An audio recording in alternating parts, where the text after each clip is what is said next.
Alain Cabantous nous a rejoint. On va passer au prix de la bande dessinée. Emmanuel, tu nous dis qui était en compétition? 6 albums en compétition pour la bande dessinée. Une histoire de piraterie, adaptée d'un texte de Macorlan dans les années 20. Un thriller terrifiant imaginé dans l'univers très dur des pêcheurs Terre-Neuva. Un huis clos étouffant dans un sous-marin allemand à la veille de la Deuxième Guerre mondiale, immergé. 2 histoires de baleiniers, Akab, qui nous place dans le sillage évidemment de Moby Dick. On réinvente la jeunesse du capitaine Akab. Esteban, qui est une échappée dans les mers glacées du Grand Sud, quelque part entre la banquise et la terre de feu. Et enfin, une chronique du bord de mer et la traversée transatlantique, Transat, voilà, par Aude-Picot. Le lauréat est Christophe Chaboutet pour Terre-Neuva. Christophe Chaboutet pour Terre-Neuva aux éditions Glénat, Vent d'Ouest. Je crois que l'éditeur est... Voilà, Christophe Chaboutet et je crois... n'est pas avec nous, mais son éditeur est là, et son éditrice plus exactement.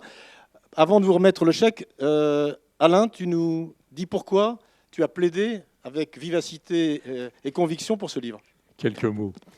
Effectivement, ce qui frappe dès l'abord dans Terre-Neuva de Christophe Chaboutet, c'est la force des coloris sombres, le noir et le sépia, et la composition surprise de recto verso de la couverture que je vous laisse découvrir quand vous aurez le livre en main.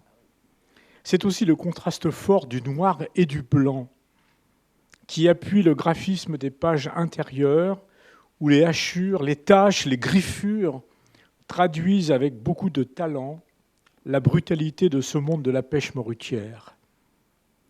Cette savante sobriété permet aux premières pages de s'apparenter à un film d'animation où le lecteur-spectateur va jusqu'à éprouver un véritable mal de mer, à l'instar du héros un peu gauche, venu de l'intérieur des côtes qu'on appelait à l'époque côtes du Nord.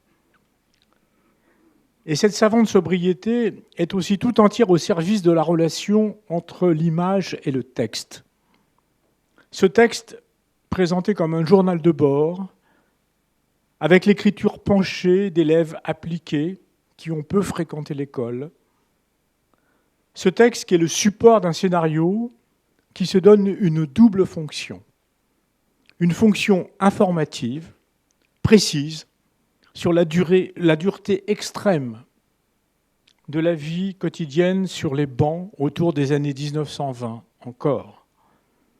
Entre travail, nourriture, hygiène et hiérarchie, où se mêlent toujours le pluriel et le singulier, la solidarité contrainte et l'unité indispensable, la promiscuité subie et la difficile préservation de soi. Une deuxième fonction qui est une fonction fictionnelle, bien sûr, avec l'histoire d'une vengeance calculée et hautement meurtrière. Mais en fait, ces deux fonctions sont étroitement liées.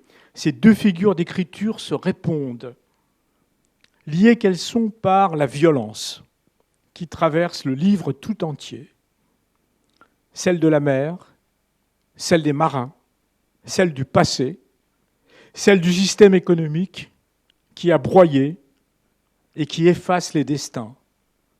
Une violence qui ne sera que provisoirement châtiée que par la violence.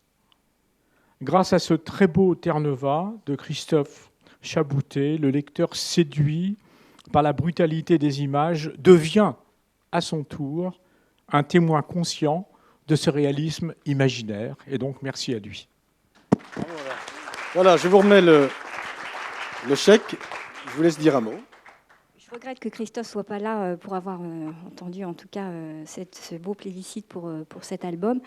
Donc je vais être son ambassadrice, hein, c'est pas toujours facile. Je vais quand même demander de m'écrire deux, trois petits mots. Je pense qu'il est beaucoup plus à l'aise au dessin qu'écrire. Voilà, il est assez...